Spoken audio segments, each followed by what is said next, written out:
ابنك جاله اسهال، اول حاجه تجري تعمليها ان انت تديله محلول الجفاف. ما تفكريش ان انت تديله بقى مطهر معوي واديله ما اعرفش ايه. انت على ما توقفي الاسهال، الناس دايما تشغل بالها دكتور ادينا حاجه توقف الاسهال. لا، هو اهم حاجه نعوض الاسهال.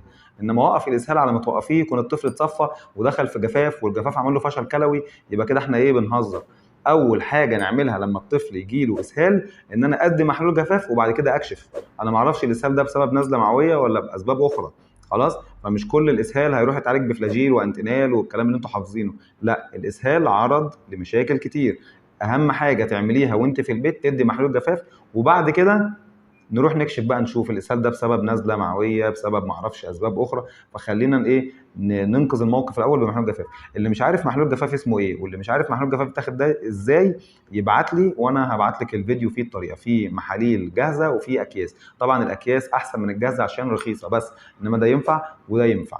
احنا بنشوف طريقه تحضير الاكياس وبندي 10 اضعاف يعني وزن الطفل. لو الطفل مثلا 10 يبقى بياخد 100 سم كل مره اسهال.